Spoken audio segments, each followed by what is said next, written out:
Chiao Bai survived 3 starving years in another world without any cheat. Then one brutal rescue forced him to kill a corrupt soldier. A hidden system immediately offered one attribute from the dead man. Every future kill could increase strength, speed, toughness, perception, or spirit. Bandits, deserters, corrupt officers, and martial experts became walking resources. Each battle made Chiao faster, tougher, and terrifyingly stronger. Soon even Imperial agents knelt, instead of trying to arrest him, and an army marching to crush one man had no idea what awaited it. Before that impossible rise, Chiao remembered another life filled with glass towers, phones, and endless overtime. Those memories had faded during 3 miserable years trapped in a collapsing mud brick village. Culling Village sat between wars raging north and south, forgotten except when officials wanted taxes or soldiers. More than 30 households had dwindled to barely a handful of elderly, sick, or abandoned survivors. Food meant wild greens, trapped field mice, muddy loaches, and anything Chiao could swallow without dying. He had spent years searching for some transmigrator advantage and eventually accepted that none existed. At his hungriest, Chiao would have celebrated an ability that produced one bowl of plain porridge each day. Instead, he remained an ordinary young man carrying modern memories that only made the surrounding cruelty harder to endure. The villagers called him kind-hearted, but Chiao increasingly understood kindness was almost a liability in this broken age. He had seen people tortured, starved, beaten, and abandoned, while powerful men laughed without fearing consequences. Still, Chiao kept helping the few neighbors around him, because becoming cruel would not make survival feel worthwhile. Old Wang lived nearby, waiting for a son drafted years earlier who had never returned from war. One moonlit night, distant hoofbeats shattered the silence before Chiao could even finish speaking with the old man. Torches appeared beyond the village, followed by mounted deserters carrying blades and moving far too quickly for civilians to escape. Chiao shouted a warning, but culling was too small, and the riders reached the first houses within moments. They burned homes, attacked anyone they saw, and turned the dying settlement into chaos before resistance could form. Chiao ran toward the hills because experience had taught him that stopping in front of deserters meant dying beside everyone else. He looked back once and watched old Wang fall beneath the same men who had already destroyed countless weaker villages. The sight followed Chiao into the darkness while he hid among the hills until every hoofbeat finally disappeared. Morning revealed only ash-ruined walls and the bodies of people who had shared his hunger for years. Chiao buried the dead himself because nobody else remained alive to offer even that small dignity. There were no coffins, offerings, or markers, only shallow graves and one exhausted survivor apologizing to people who could not answer. With culling erased, Chiao started north toward Yun City, hoping a larger settlement might offer work, food, and protection. 2 days of rough travel ended when a government patrol surrounded him before he ever reached that imagined refuge. The patrol commander examined Chiao like livestock and decided the thin refugee could fill a shortage of manpower. Blades around him made refusal meaningless, and Chiao became a conscript without learning the unit's destination or real purpose. He quickly discovered these soldiers were not marching toward an honorable battlefield, despite wearing government equipment. At each village, they seized grain, animals, valuables, and whatever else officers decided could be called military requisition. Farmers who protested were treated like enemies, even though most had never held a weapon in their lives. Chiao stayed quiet because one untrained conscript could not stop an armed unit by throwing away his own life. The silence disgusted him. Yet every previous attempt at survival had taught the same ugly lesson about weakness. On the 5th evening, the unit entered another poor village and spread out searching for hidden food. Chiao's squad remained near the road until Sergeant Zhao discovered a concealed cellar beneath planks and packed dirt. Soldiers opened it and dragged out a starving couple with their young son and daughter. The father begged for mercy and insisted the family possessed nothing beyond a little grain and several hard buns. The search confirmed he was telling the truth, but Zhao became angrier because poverty meant there was little worth stealing. Then the sergeant noticed the little girl and his attention changed in a way that terrified the entire family. Her mother immediately understood the danger and threw herself forward, pleading with the armed man to leave the child alone. Zhao struck the woman aside, while another soldier restrained the father before he could protect his daughter. The boy also tried to interfere and was thrown away by men who treated the family's desperation as entertainment. Other soldiers laughed and encouraged Zhao while Chiao stood among them, feeling 3 years of buried disgust finally break loose. The frightened girl searched every face around her for help and eventually locked eyes with the only man not laughing. That tiny look of hope pulled old memories through Chiao's mind faster than he could suppress them. He remembered villagers dying helplessly, children screaming, and ordinary people from Earth walking safely to school without fearing soldiers. For 3 years here, Chiao had told himself survival required endurance, silence, and accepting what he lacked the power to change. Suddenly, he could no longer explain what survival meant if staying alive only let him watch the same cruelty forever. His hand moved inside his coat before his thoughts finished forming, finding the rusty short knife he carried for daily survival. Zhao remained focused on his victim and never noticed the supposedly harmless conscript stepping quietly behind him. Chiao attacked once at close range and ended the sergeant before the surrounding soldiers understood anything had changed. The laughter stopped immediately, replaced by stunned silence and the sound of frightened people trying to understand what they had witnessed. Chiao stood over Zhao shaking, not because he regretted intervening, but because killing another person had crossed a line permanently. Then a cold notification sounded inside his mind, where nobody else could hear it. An invisible interface scanned the dead soldier and displayed attributes Chiao had never possessed any way to measure before. Strength, speed, constitution, perception, and spirit appeared as values belonging to the man Chiao had just killed.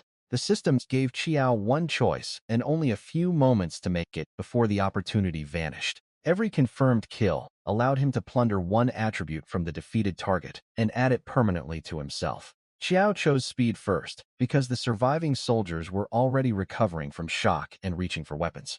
The transfer happened instantly, and his body suddenly felt lighter than it had during any moment in either lifetime. Movements that once required effort became effortless enough that the nearest soldier seemed strangely slow by comparison. Chiao understood there was no time to celebrate because everyone around him had just become both enemy and potential resource. He moved first, closing on the nearest armed man. Before that soldier could finish shouting a warning, one precise attack produced another confirmed kill and another chance to steal whichever attribute offered the greatest immediate benefit. This time, Chiao selected strength, feeling power settle naturally through muscles that had been weakened by years of hunger. The next soldier tried to escape instead of fighting, but Chiao's newly stolen speed erased the distance almost immediately. Another kill became another permanent improvement, teaching Chiao exactly how monstrous the system could become if he survived this night. Each enemy fell faster than the last because every success changed the physical limits governing the next exchange. The soldiers had numbers, training, and better weapons, yet they were facing someone whose statistics increased during the fight itself. Chiao prioritized speed when movement mattered, strength when attacks lacked force, and constitution when he needed a body capable of surviving mistakes. The squad collapsed before anyone understood why an underfed refugee suddenly moved like a trained killer. Chiao freed the terrified family and warned them to leave immediately before more soldiers arrived from the village interior. The mother knelt with her children and thanked him repeatedly, but Chiao refused to treat saving them as a debt requiring payment. He took weapons, supplies, and anything useful from the dead, because morality did not require remaining helpless or starving afterward. Xiao also understood the rest of the unit would discover Zhao's squad missing once looting ended. He led the rescued family away from the road, then separated from them, so pursuit would not follow directly towards civilians. A mounted soldier encountered Chiao soon afterward and assumed the lone conscript was simply separated from his squad. When suspicion appeared, Chiao reacted before the man could call others, earning another attribute and a usable horse. The stolen mount increased Chiao's travel speed, while the dead man's equipment finally gave him something better than a rusty knife. For the first time since crossing worlds, Chiao possessed a mechanism that rewarded dangerous resistance instead of punishing it. That realization frightened him almost as much as it excited him, because killing could now become materially addictive. The system never asked whether a target deserved death. It only converted death into power. After Chiao made the decision himself, he promised himself that distinction mattered, and that he would choose enemies rather than simply hunt anyone with useful statistics. Still, the new advantage changed every calculation surrounding bandits, deserters, and officials who preyed openly on helpless civilians. People Chiao once avoided at any cost now represented threats he might actually be able to remove permanently. More importantly, each dangerous opponent could strengthen him enough to handle someone worse waiting farther down the road. Chiao tested his improved body while traveling, learning that stolen attributes integrated cleanly rather than leaving awkward strength without control. Speed sharpened footwork, constitution improved endurance, and strength made captured weapons feel lighter with every passing fight. He remained inexperienced compared with real martial experts, but raw physical growth could erase some technical disadvantages through sheer margin. A second small patrol eventually challenged him, and Chiao chose deception long enough to close the distance safely. When blades came out, he struck first and discovered ordinary soldiers could no longer react at his current speed. The final corporal fought better than the rest and nearly punished Chiao for relying too heavily on raw statistics. Chiao adjusted, redirected the man's attack, seized a better blade, and ended the duel before reinforcements could arrive. That kill provided another valuable constitution increase and reinforced a lesson he would remember throughout every later battle. Power from the system was overwhelming, but careless confidence could still get Chiao killed before he had time to plunder anything. He left the road again, with stronger weapons, better supplies, and attributes already many times as the starving villager from days earlier. The world had not become kinder, but Chiao had finally stopped being one of the people forced to endure whatever stronger men decided. Several days later, Chiao heard distant fighting with his enhanced perception and followed the noise more from curiosity than obligation. A caravan had been trapped on the road by dozens of deserters, while disciplined guards formed a shrinking ring around several carriages. The attackers had already lost men, but a second deserter band arrived and turned a difficult robbery into a nearly certain slaughter. One expensive carriage belonged to a young nobleman who tried negotiating before the combined gangs decided greater numbers made negotiation unnecessary. Another carriage concealed a woman whose presence clearly mattered more than the grain, silver, and supplies stacked around the convoy. When the guards started collapsing, the woman emerged in a pale red robe with a sword and joined the defense herself. Her technique was clean and experienced, cutting through ordinary deserters until hidden archers began forcing her to divide attention. The deserter leaders realized she could be overwhelmed eventually and drove their men forward with threats, greed, and degrading promises. Chiao watched from cover and calculated the battlefield, using senses, now several times sharper than an ordinary person's. The archers were the real problem, because everyone else lacked the speed to threaten him seriously once ranged pressure disappeared. He circled behind the firing line and crossed the distance before the first archer heard anything more than a sudden gust. 13 archers fell in moments, each kill feeding additional strength into a body already far beyond normal limits. With the ranged threat gone, Chiao entered the main battlefield instead of waiting for the surviving guards to lose more people. To everyone watching, the deserters seemed to slow, while Chiao moved through them faster than frightened eyes could follow. He killed the nearest attackers one after another, choosing valuable attributes whenever the system confirmed another defeated target. Raw strength surged because archers and hardened deserters carried much more useful physical values than starving villagers ever could. Within a few breaths, Scarface, Old High, and the remaining attackers were all down before anyone organized a meaningful retreat. Chiao stopped among the fallen and caught himself enjoying the sensation of becoming stronger far more than he wanted to admit. The feeling disturbed him because the system made every violent success immediately rewarding in a way ordinary morality had never needed to consider. He reminded himself the targets were murderers and deserters who had chosen helpless people precisely because those victims could not retaliate. Even then, Chiao understood that explanation could become dangerous if he ever started searching for excuses simply because stronger enemies offered better attributes. The woman in red stared at him with a mixture of shock, respect, and the caution anyone sensible would feel around such power. She had seen dangerous fighters before, but Xiao's intervention resembled harvesting wheat more than a normal battle between trained men. He carried almost no visible injury and had moved so quickly that blood and dust barely seemed able to settle on him. After recovering, the woman approached and gave Chiao a formal bow, deep enough to show she considered the life debt serious. She introduced herself only as Madame Zhao, using her husband's family name, instead of offering details about her own background. Chiao gave his family name and tried dismissing the rescue as nothing more than stopping men who deserved opposition. Madame Zhao asked about his destination and quickly realized the young fighter possessed power, but almost no social footing in this region. She offered to hire him as a temporary bodyguard until the caravan reached Yun's city, paying generously and covering food, clothing, and lodging.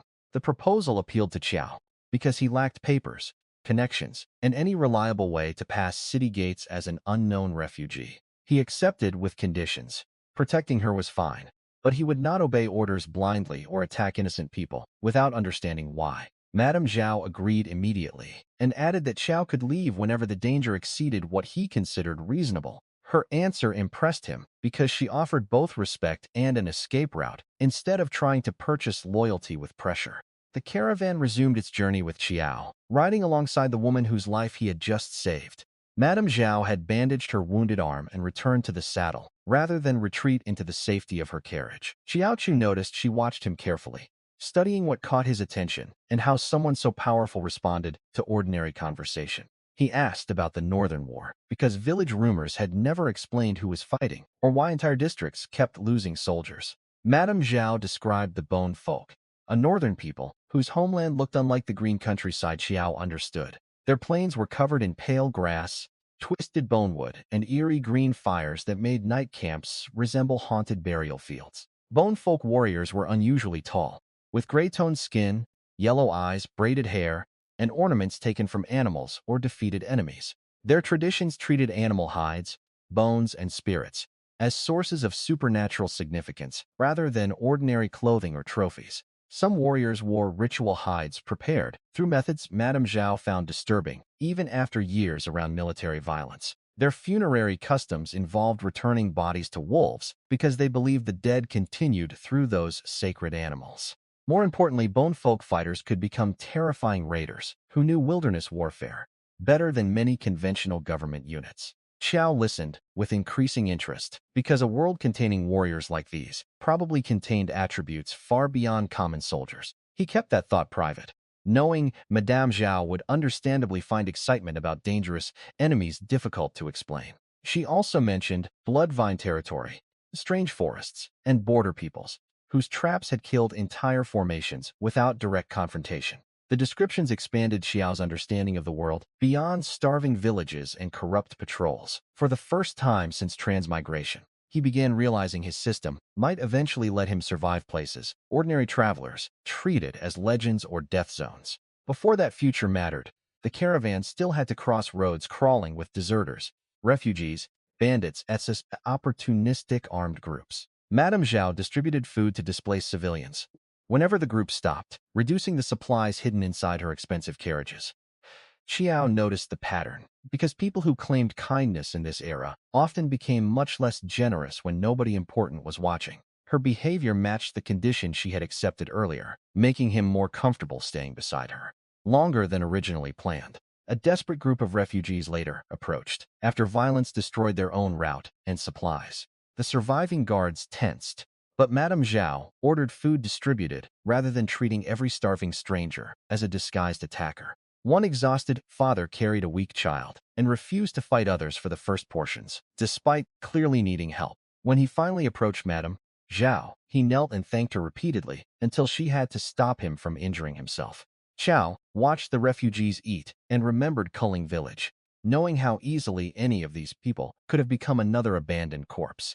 The young noble traveling with Madame Zhao struggled to understand why Chao's quiet presence made hardened fighters more nervous than formal rank did. Others had seen only a poorly dressed refugee before witnessing him erase a battlefield filled with armed deserters. Madame Zhao understood more quickly that Xiao's plain appearance was itself useful, because enemies routinely made fatal assumptions before he moved. During the journey, she received a military token from a courteous officer whose behavior suggested she still possessed connections inside the local establishment. Chiao asked few questions because the bodyguard agreement did not entitle him to every secret she carried. That restraint earned more trust than interrogation would have, and Madame Zhao gradually explained pieces of the political landscape voluntarily. Yin City stood ahead as a military center, connected to northern defense, local officials, and the same Bone Folk conflict, haunting surrounding roads. Madame Xiao's destination and her reasons for traveling there remained deliberately vague. But Chiao could tell the trip involved more than family business. He also noticed experienced officers treating her with unusual courtesy, despite the absence of an obvious escort from a powerful household. Those clues told Chiao she was either protected by important relationships or moving through a dangerous investigation, requiring discretion. Neither possibility changed his promise to keep her safe, as long as she did not demand anything he considered unjust. As the caravan moved closer to Yin City, signs of war became harder to ignore along abandoned fields and villages, stripped of able-bodied men. Rumors described bone folk raids appearing far behind expected lines, suggesting either extraordinary infiltration or local cooperation with the enemy. Madame Zhao listened carefully whenever refugees mentioned soldiers, missing grain, strange tracks, or officers moving at unusual hours. Xiao realized she was collecting information, rather than merely traveling through dangerous territory. Her questions sounded casual, but the pattern revealed someone investigating a problem without wanting authorities to know exactly what she suspected. That possibility made Xiao more alert, because corrupt soldiers were more dangerous than open bandits. When they controlled gates, prisons, and official accusations, his system could make him stronger after killing enemies, but it could not automatically protect Madame Zhao from paperwork, reputation, or political traps. For the first time, Chiao began appreciating that strength and social intelligence solved different kinds of danger. Madame Zhao possessed the social intelligence he lacked, while Chiao possessed violence powerful enough to make certain negotiations unnecessary. The partnership worked because neither pretended the other's advantage was replaceable. They crossed another quiet stretch before Chiao's enhanced senses caught signs ordinary guards completely missed. Tracks, disturbed earth, and an unnatural stillness suggested armed men had recently moved through terrain where no patrol was expected. Chiao slowed the caravan and started examining the ground, while Madame Zhao trusted his judgment without demanding immediate proof. The signs pointed toward people familiar with ambush tactics, rather than hungry deserters acting on impulse. Madame Zhao's expression changed when details began matching methods associated with the bone folk. If enemy warriors were operating this deep-side government territory, someone local had almost certainly enabled them. That possibility connected border warfare, corrupt officials, and Madame Zhao's secretive journey in a way Chiao could no longer dismiss as coincidence. He started treating every village, patrol, and roadside camp as part of a larger hidden conflict instead of isolated cruelty. The system still rewarded direct kills, but Chiao understood the most valuable enemies might be protected by office, money, and official uniforms. Killing such people without evidence could turn every government force in the region against him before he became strong enough to ignore consequences. Madame Zhao therefore became more than an employer. She was also the person best positioned to tell Chiao which dangers were crimes and which were politics. He never said that aloud, but his willingness to listen grew as their caravan approached the territory where her investigation truly began. Chiao also continued checking his internal panel, fascinated by statistics already many times greater than a normal man's body should sustain. Every increase felt natural, with no visible mutation or awkward loss of coordination.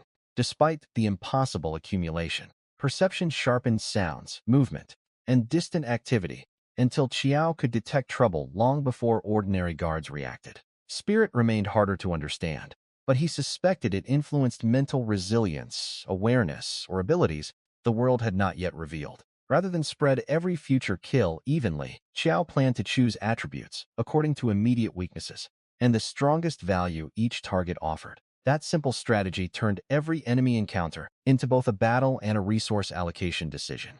Madame Zhao noticed how rarely Chiao appeared tired even after long travel and fighting, but she wisely stopped trying to explain everything she could not understand. By then, the caravan had accepted one rule without discussion.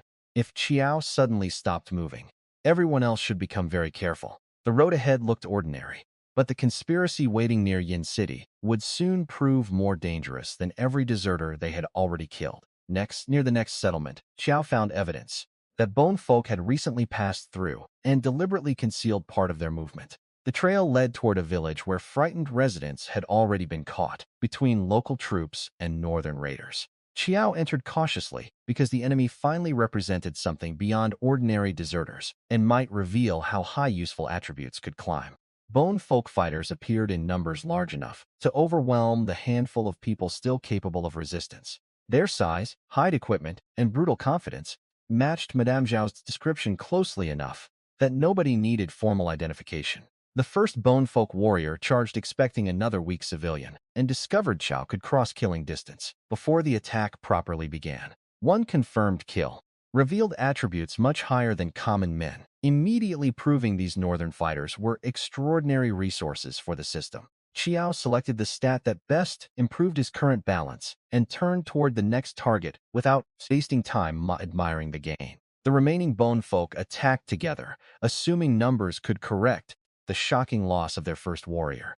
Instead, Chiao's accumulated speed made their formation feel almost stationary whenever he committed to a full burst. He cut through the group so quickly that nearby survivors could not follow individual exchanges with their eyes. Every death opened another plunder choice, and the system converted the ambush into the greatest single growth opportunity Chiao had encountered. Strength rose, speed increased again, and constitution climbed until ordinary weapons seemed less frightening than they had days earlier. Perception also improved enough that Chiao could track attacks from multiple directions without relying entirely on raw movement. The bone folk realized too late that surrounding him only placed more useful targets within immediate reach. When the last fighters fell, Chiao remained standing almost exactly where remembered seeing him moments earlier. A massive bone folk survivor froze in terror after watching companions disappear beneath a sequence of attacks too fast to understand. Chiao spared the giant temporarily because Madame Zhao needed information more than he needed one additional attribute immediately.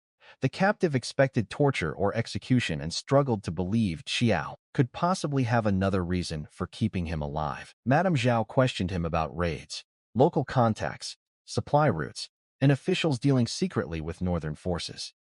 Fear loosened the prisoner's tongue faster than threats because he had already seen what refusing Chiao might mean. The stories that emerged was worse than a simple border infiltration. Certain Yin City officials had been cooperating with bone folk groups for profit, while ordinary soldiers and villagers paid the price. Weapons, grain, military information, and false battlefield reports all flowed through relationships hidden behind official authority. The conspiracy also used civilian deaths as convenient numbers whenever commanders needed achievements, excuses, or money from phantom soldiers. Nim Sao's suspicion hardened because the testimony connected directly with the death she'd been investigating. Since before meeting Chiao, her husband had served as a garrison commander and discovered evidence pointing toward the same network. Instead of rewarding him for uncovering corruption, powerful men had arranged circumstances designed to remove the problem quietly. The Bonefolk captive described a village operation where local cooperation made the massacre possible, and cleanup units were meant to silence witnesses afterward. Chiao listened without interrupting, increasingly certain that random cruelty around him was being multiplied by organized profit. War had created an environment where officials could steal from the state, trade with enemies, and kill civilians while calling everything military necessity. The system in Chiao's head felt simple by comparison because it never pretended murder was anything except the source of another stolen attribute. Madame Zhao asked the prisoner whether her husband's investigation had been known among Yin City authorities before his death. The answer confirmed enough details that she no longer believed the official explanation about rash behavior on the frontier. Her husband had found evidence involving garrison commander Mingwan and other people protected higher inside the administrative structure. That knowledge made Madame Zhao herself dangerous, because a widow who kept asking questions could eventually connect names powerful men wanted separated. Chiao understood why her journey had required guards, despite looking like ordinary private travel. He also understood why someone might prefer killing her on a road rather than arresting her openly inside a city. The bone folk prisoner became valuable proof, so Chiao promised not to use a blade against him if he cooperated fully. The frightened warrior clung to the exact wording because survival in this world often depended on exploiting whatever promise a stronger person had made. Later, when the captive tried turning cooperation into escape or betrayal, Chiao kept the literal promise without allowing the threat to continue. The incident taught witnesses that bargaining with Martial required listening carefully rather than assuming kindness meant weakness. Madame Zhao recognized the same quality and became increasingly certain her temporary bodyguard operated by rules stronger than convenience. He killed easily when convinced someone deserved it. Yet, he refused to manufacture excuses simply because more deaths would make him stronger. That contradiction separated Chiao from the corrupt officers who used every law, war, and emergency as permission to take whatever they wanted. The caravan moved again before Yin City authorities could arrive and control the scene. Behind them, reports spread about a young man in plain blue clothing standing among bone folk bodies without obvious injury. Some witnesses exaggerated the story because no ordinary explanation fit what they had seen. Others tried reducing the number of enemies in the retelling because admitting the truth sounded more ridiculous than lying. Commander Fang eventually heard enough fragments to recognize the same strange young man seen traveling beside Madame Zhao. He had encountered terrifying fighters in military service, but the calm surrounding Chiao disturbed him more than dramatic displays of aggression. A truly dangerous man did not need to announce that danger to people already incapable of stopping him. Fang began reconsidering earlier assumptions about the poorly dressed bodyguard and the unusual respects senior people showed Madame Zhao. Meanwhile, a larger cavalry force moved through the region investigating dead troops, bone folk activity, and evidence that someone had interfered with official operations. More than 300 elite riders represented a completely different problem. From bandits or iceless squat, Chiao could kill ordinary soldiers quickly, but arrows, poison, horses, and coordinated formations still created risks he refused to dismiss out of pride. He watched the cavalry from a position where enhanced perception revealed movements long before they could surround him. Madame Zhao wanted answers, but Zhao prioritized preventing her from being seized by people potentially connected to the conspiracy. A direct fight against hundreds would attract every authority nearby, even if Chiao somehow won cleanly. For now, discretion offered more value than another mountain of plundered attributes. The convoy used timing, terrain, and confusion to avoid becoming trapped while different factions argued over who possessed legal authority. Chiao's reputation began doing part of the work because officers who had heard recent stories hesitated before treating him like a normal suspect. Some considered those stories impossible until they looked at battlefield evidence nobody could explain through ordinary swordsmanship. Nearly identical wounds across many bodies suggested a single attacker moving with absurd consistency and speed. Broken weapons and unnatural impact marks hinted that raw strength had risen beyond what witnesses expected from any lightly built young man. The absence of damage on Chiao himself made every theory worse, because the supposed killer appeared to have fought without being meaningfully touched.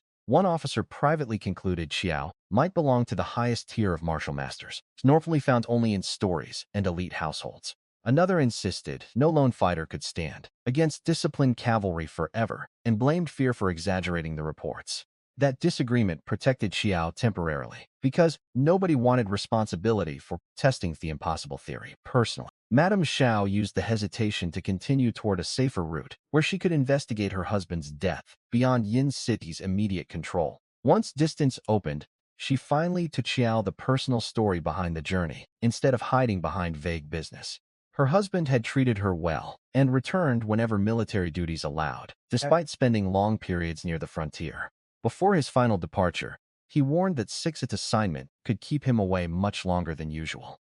Later, officials reported his death and described the event in terms Madame Zhao immediately found inconsistent with the man she knew. The explanation portrayed him as rash enough to create a disaster, behavior completely unlike his normal caution and experience. Rather than confront powerful officials publicly, Madame Zhao pretended to accept the account and began investigating quietly. Her own family, the Shin household of Min City, possessed wealth and guards, but lacked the military power to challenge frontier officials openly. Merchants could buy influence, but influence was fragile against men backed by armies, ministries, and the language of national security. Madame Zhao therefore traveled under partial concealment, collecting testimony and following contradictions, without revealing how much she already suspected. Meeting Chiao had changed those calculations because she now possessed protection no ordinary hired guard could provide. Chiao listened carefully and asked only questions that clarified motive, evidence, and the people likely to move against her next. He did not promise revenge for a man he had never met, but he promised not to let obvious injustice continue in front of him. That answer meant more to Madame Zhao than Grand Declaration Bish because she had seen enough officials make promises only when witnesses were present. Their conversation turned from investigation toward the world itself and why cruelty seemed so deeply embedded everywhere they traveled. Madame Zhao argued that war, disaster, hunger, institutions, and ordinary greed all combined until individual suffering became difficult to trace to one villain. Chiao agreed profit sat beneath much of the rot because shared gains could make entire groups defend actions nobody would admit proudly alone. He had been a completely ordinary person before transmigration and still considered himself ordinary, despite system-enhanced strength. Madame Zhao found that claim increasingly absurd after watching him treat dozens of bone folk like an inconvenient roadblock. Chiao explained that extraordinary power did not automatically erase the standards he had learned before arriving in this world. Saving people did not feel heroic to him. Refusing to watch obvious cruelty felt closer to the minimum expected from a decent human being. Madame Zhao had spent so long adapting to a brutal society that hearing someone describe compassion as normal affected her more than Chiao expected. He told her she was unusually useful because she could manage people, understand politics, gather information, and still care about others, despite everything around her. The word useful sounded crude at first, but Madame Zhao realized Chiao meant it as genuine respect rather than reducing her to beauty or family status. Most praise she had received throughout life focused on being a good daughter, wife, widow, or ornament of a household. Chiao valued the mind and judgment that had kept her alive, while she pursued a dangerous truth alone. The recognition broke through defenses stronger than flattery, leaving Madame Zhao unexpectedly emotional during a quiet stretch of road. She asked Chiao to repeat the compliment because nobody had ever framed her worth in exactly that way. Chiao did, without teasing her for caring about something that sounded so simple.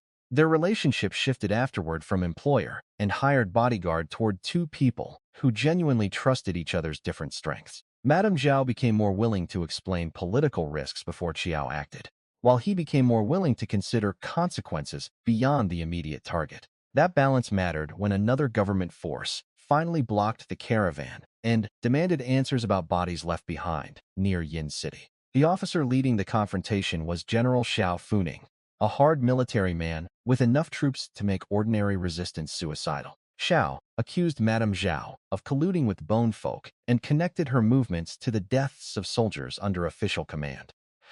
Xiao remained inside the carriage at first, listening, while officers built a case designed to make the widow appear responsible for everything uncovered. Madame Zhao challenged the accusation by pointing out the obvious contradiction nobody wanted to address openly. If she truly worked with the bone folk, why were bone folk bodies scattered among the same dead soldiers, supposedly proving her guilt? Xiao tried relying on office, rank, and the assumption that a widow without an army could be taken first and questioned later. The surrounding troops watched carefully because even soldiers understood that political cases often looked cleanest before anyone examined the details. Xiao finally stepped out in plain blue-green clothing and asked Xiao whether the same standards applied to powerful officials. He pointed out that rank could not transform treason into innocence simply because the accused person held a government seal. Suppose evidence proved a vice prefect or military superior had sold weapons and information to the enemy. Would Xiao arrest that powerful man as eagerly as he intended to seize Madame Zhao? The question irritated Xiao because it attacked the difference between law on paper and law applied to people capable of resisting it. Xiao never raised his voice, which made the challenge feel more dangerous than ordinary defiance. General Xiao studied the young man and began connecting him with impossible reports already circulating among officers. A plain bodyguard should have shown fear, surrounded by hundreds of elite troops, especially while insulting Fingmen, who could order immediate execution. Xiao showed none, not because he wanted a dramatic confrontation, but because his current attributes made ordinary intimidation increasingly meaningless. Xiao noticed that confidence and wondered whether hidden support, extraordinary martial skill, or simple insanity explained it. The more he remembered unexplained battlefields, the less attractive testing the answer became. Xiao also recognized Xiao was not identical to the corrupt deserters and killers he had fought earlier. The general was aggressive and proud, but he still responded to evidence and seemed capable of distinguishing orders from obvious treason. That difference mattered because Xiao refused to kill every official who irritated him merely to collect stronger statistics. Madame Zhao's case remained unresolved. Yet the confrontation ended without the mass arrest Xiao had initially expected to perform. After withdrawing, Xiao replayed every detail and grew increasingly disturbed by how calm Chiao had remained inside overwhelming numerical disadvantage. He considered the dead bone folk, destroyed soldiers, unnatural wounds, and the possibility one person had caused more of it than anyone admitted. Each explanation sounded ridiculous alone, but together they created a picture too consistent to ignore. Xiao started suspecting another official had deliberately sent him forward to test how dangerous Chiao actually was. That realization offended him almost as much as Chiao's challenge, because nobody wanted to discover another man's blade, using his own soldiers as measurement. The general decided future contact required more information, not another impulsive attempt to seize Madame Zhao by force. Chiao returned to the caravan without celebrating because avoiding a battle had preserved more options than killing hundreds of government soldiers would have. Madame Zhao understood exactly how much restraint that choice required from someone whose system literally rewarded every enemy death. Neither of them knew the next visitors would come from an organization far more interested in Chiao himself than in arresting the widow. Deep that night, a man named Su Mo arrived representing the Clean Justice Court, an imperial organization with authority beyond ordinary local offices. His stated reason involved Madame Zhao's case, but his real interest quickly shifted toward the young fighter standing beside her. Sumo had reviewed wounds, testimony, and reports no normal investigation could reconcile with an ordinary bodyguard. He wanted to see whether Chiao's rumored strength actually existed before deciding what the court should do next. The first exchange remained polite because Sumo understood provoking an unknown master inside a private camp would be stupid rather than brave. Chiao also had no reason to attack someone who approached openly and had not harmed innocent people in front of him. Sumo tested him indirectly, watching movement, posture, breathing, and how casually the young man treated the authority attached to an imperial badge. Nothing fit the pattern of a martial expert trained by a famous sect or wealthy clan. Chiao looked too plain, too young, and too unconcerned with recognition for the background Sumo expected. The investigator finally tried a more direct demonstration, using his own weapon, and the assumptions Chiao would need visible effort to answer. Chiao moved before Sumo could follow the motion, and a snapped piece of metal embedded itself into stone as though driven by machinery. This display was intentionally controlled, proving destructive power without turning a potential ally into another corpse. Sumo stared at the stone and understood that if Chiao had aimed at a person instead, nobody nearby could have reacted in time. His attitude changed immediately from official evaluation to genuine respect. The Clean Justice Court, he explained, answered directly to the throne and existed partly to investigate powerful people ordinary offices could not touch. That mission sounded closer to Chiao's instincts than organizations protecting local families, ministries, or military networks through mutual favors. Still, Chiao refused to join simply because an official organization claimed righteous purpose. He asked who controlled the court, what internal factions existed, and whether its badge would protect Madame Zhao if enemies moved against her. Sumo admitted the court itself was not perfectly united, and that politics reached even organizations created to resist corruption. Chiao appreciated the honesty more than a polished recruitment speech, promising impossible purity. He set a condition before giving any real consideration to joining.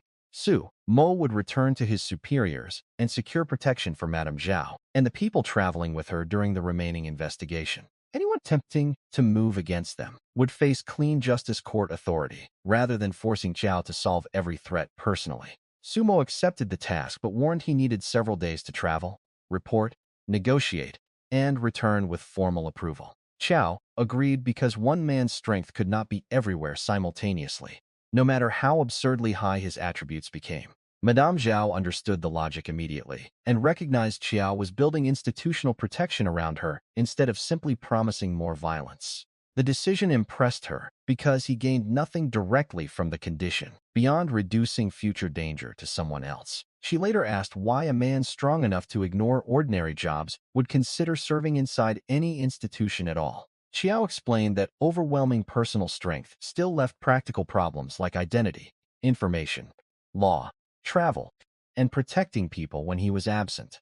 A useful organization could solve those weaknesses without requiring him to become a lord, merchant prince, or permanent fugitive. Madame Zhao teased that Chiao sounded almost like someone unfamiliar with the world's normal assumptions about ambition and status.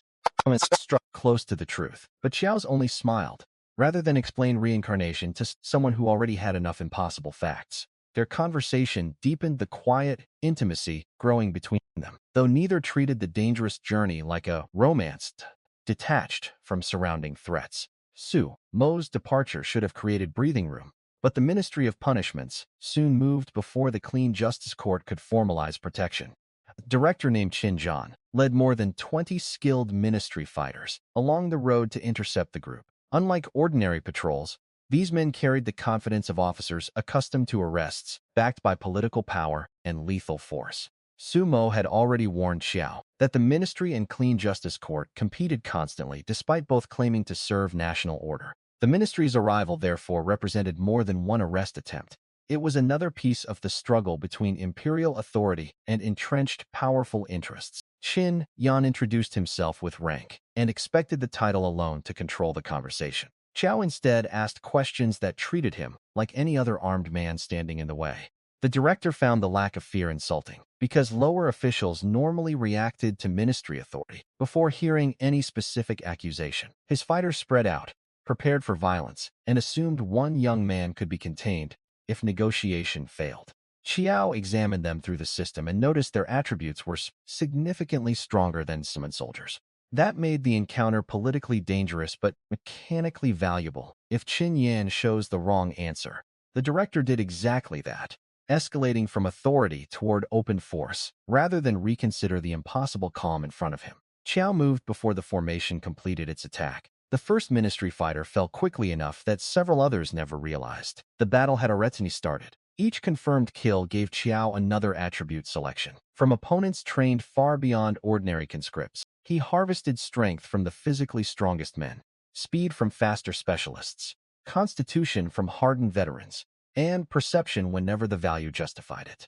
The ministry squad's coordination collapsed because commands became useless when fighters disappeared. Before partners could adjust formation, Qin Yanjian saw subordinates falling and finally understood reports about Chiao had not been exaggerated. By then, understanding offered no safe exit because the director had already committed to taking the group by force. Chiao eliminated the remaining attackers in a burst so fast witnesses later struggled to describe more than one overwhelming sound and sudden silence. When the fight ended, more than 20 ministry fighters lay defeated, and the young man among them looked almost unchanged. Sumo Sepsil and several Clean Justice courtmen arrived into the aftermath and faced a decision capable of destroying their careers.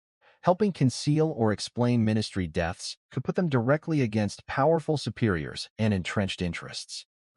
Abandoning Chiao, however, meant walking away from the strongest individual any of them, Yak, had encountered and betraying the principles they claimed to serve.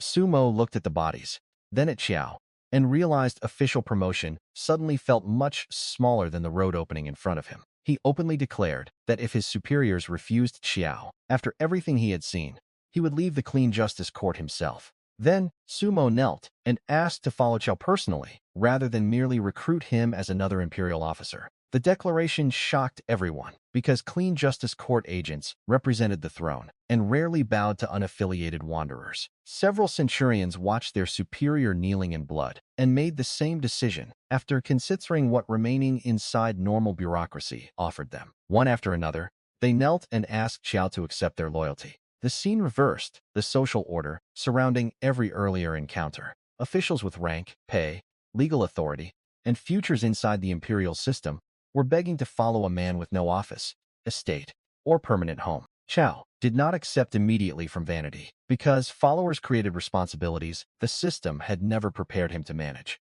He asked whether they understood that choosing him could make enemies of the very organizations, giving their current life structure. Sumo answered that, remaining where cowardice and politics controlled every decision felt more dangerous after seeing another possible path. The others agreed for different reasons, but all understood the choice could not be withdrawn casually later. Chiao finally allowed them to stay, gaining something no attribute panel could measure directly: trained people willing to act under his name.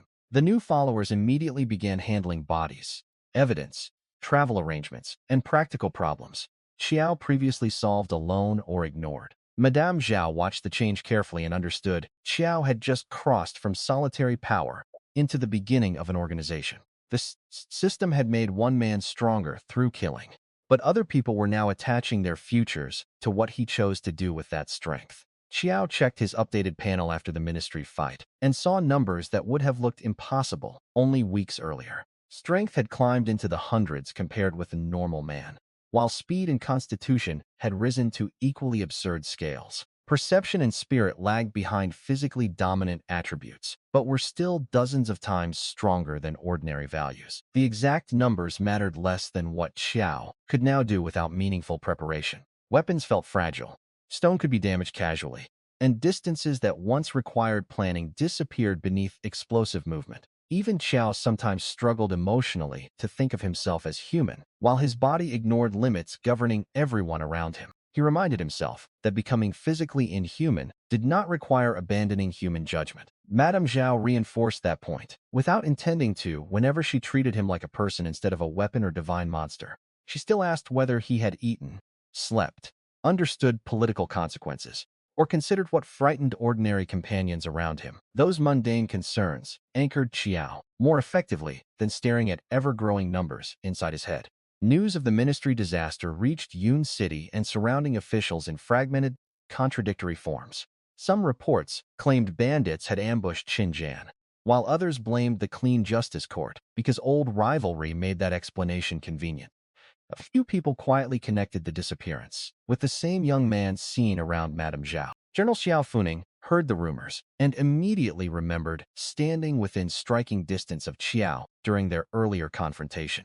The possibility that 20 ministry specialists had died afterward made his previous caution feel less like cowardice and more like accidental survival. Other officials dismissed the connection because admitting one wanderer could erase ministry teams threatened every assumption supporting their authority. Powerful households also started asking who Madame Zhao had hired and why so many incidents followed the caravan wherever it traveled.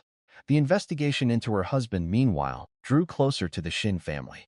Her wealthy relatives in Min City, the Shin household had resources, old connections, and enough commercial influence to survive ordinary disputes. But this case touched people above normal merchants. Family elders understood that wealth could not protect everyone if military and ministry interests decided collective punishment would bury inconvenient evidence. Xinwan Shan, one of the senior figures, responded with a calmness that surprised people expecting panic. Rather than throw longtime guards into a hopeless defense, he began settling accounts and preparing for the possibility his household would be seized. Men who had served the family for years received money, instructions, and opportunities to leave before arrests, turned loyalty into a death sentence. The gesture revealed why the Shin family had endured politically for so long despite lacking its own army. Its leadership understood when preserving people mattered more than protecting property or appearances. Constable Fong became entangled in the operation to take members of the household into custody. He had relationships inside local administration and understood the difference between following formal orders and destroying a family unnecessarily. The arrests still proceeded because refusing openly would only trigger harsher forces from above. More than 30 members of the Shin household were eventually taken and held while officials debated how far the case should expand. Madame Zhao's connection to the family made Xiao's decision to secure institutional protection look increasingly necessary. Without the Clean Justice Court, every relative could become leverage, used to force the widow into silence or surrender. Sumo's men began proving their usefulness by carrying messages, checking rumors, and moving through official channels. Chiao could never navigate efficiently alone. Chiao learned that followers with modest strength could still solve problems. His overwhelming attributes could not reach directly. Information became another form of power, especially when enemies hid behind bureaucracy, rather than standing openly with blades. He also learned that government factions rarely matched simple labels, like good court and evil ministry. Individuals inside both organizations had motives ranging from loyalty and ambition to greed, fear, revenge, and genuine belief in order. The Clean Justice Court existed partly because the throne needed a weapon against great houses and officials too powerful for ordinary prosecution. The Ministry of Punishments represented formal legal power, but was influenced heavily by families and networks with interests of their own. Their rivalry therefore reflected a larger contest between imperial authority and entrenched elites, not merely professional jealousy between offices. Chiao disliked becoming a piece on someone else's political board. Yet completely ignoring politics would make him easier to manipulate rather than freer. He decided the only acceptable approach was using institutions when useful, while keeping enough personal strength that no institution could own him. That philosophy matched the system perfectly, because every dangerous enemy potentially increased the independence required to resist future coercion. Madame Zhao understood his reasoning and warned that visible power would eventually attract the attention of the throne itself. A ruler could appreciate an uncontrollable master, while also fearing what happened if that master refused every command. Chiao accepted the warning because he had no plan to advertise himself as invincible before he knew the world's true upper limits. So far he had fought soldiers, raiders, bonefolk, ministry specialists, and several recognized martial experts. Some had pushed attributes higher, but none had revealed a ceiling. The system could not eventually surface through enough kills. That realization encouraged Chiao to think on a scale far beyond the refugee, worried about one meal each day. Still, he maintained the same basic rule. Enemies should be chosen by conduct and danger, not simply because their statistics looked attractive. Su found the rule strange for someone growing stronger through death, yet also recognized it was probably why followers trusted Chiao rather than fearing eventual disposal. A master who benefited from killing subordinates would be impossible to serve if there were no moral line restricting the system's hunger. Chiao himself never framed the matter so nobly. He simply refused to become another reason ordinary people hated this age. Travel continued, while different factions moved pieces around the widening scandal. The caravan crossed roads increasingly crowded with refugees, patrols, merchants, and armed men fleeing regions touched by war. Bandits learned to exploit the disorder by blocking narrow routes and demanding payments from anyone carrying visible wealth. One group used felled trees to stop Chiao's caravan, expecting the usual exchange of silver for safe passage. Their leader appeared clever enough to accept payment at first, rather than test unknown guards unnecessarily.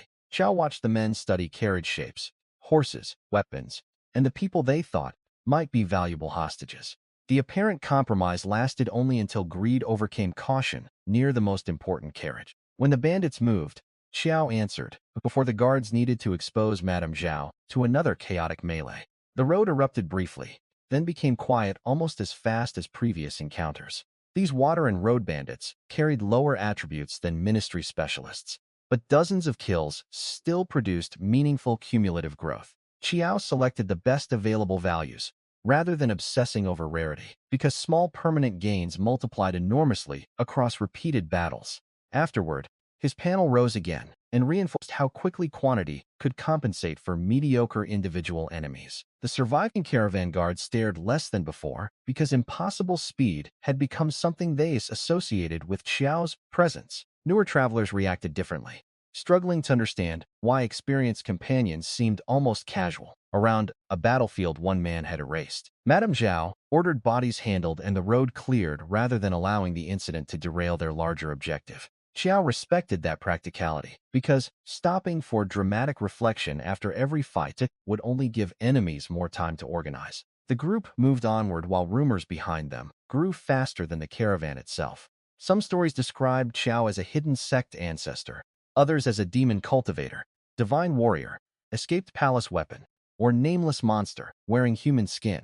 None were accurate, but each rumor carried one useful effect. Fewer opportunistic criminals wanted to test the caravan casually. Serious enemies reacted in the opposite way and began gathering forces large enough to overwhelm whatever individual strength the stories claimed. That response would soon bring the title's central question into the open: could one man actually become stronger than an army?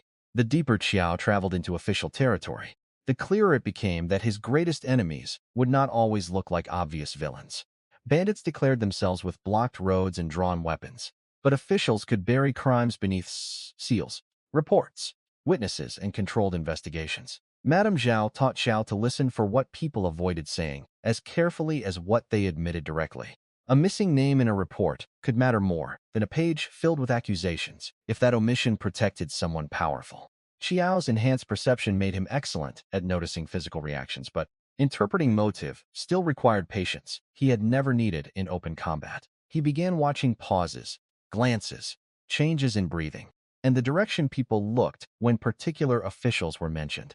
Those observations did not become supernatural lie detection. Yet they gave Chiao clues when combined with Madame Zhao's knowledge of local relationships. Their partnership gradually resembled investigations supported by overwhelming force rather than a noblewoman traveling with a temporary guard. The young lord who had survived the first caravan battle also became more respectful after understanding Chiao's never used strength to demand special treatment. He had grown up around status and recognized how unusual it was for someone overwhelmingly powerful to ignore opportunities for easy social dominance. Chiao accepted decent clothing and proper food once the caravan could provide them, but he showed little interest in jewelry, titles, or ceremonial display. 3 years of starvation had changed his priorities too deeply for luxury. It will feel more important than safety and freedom.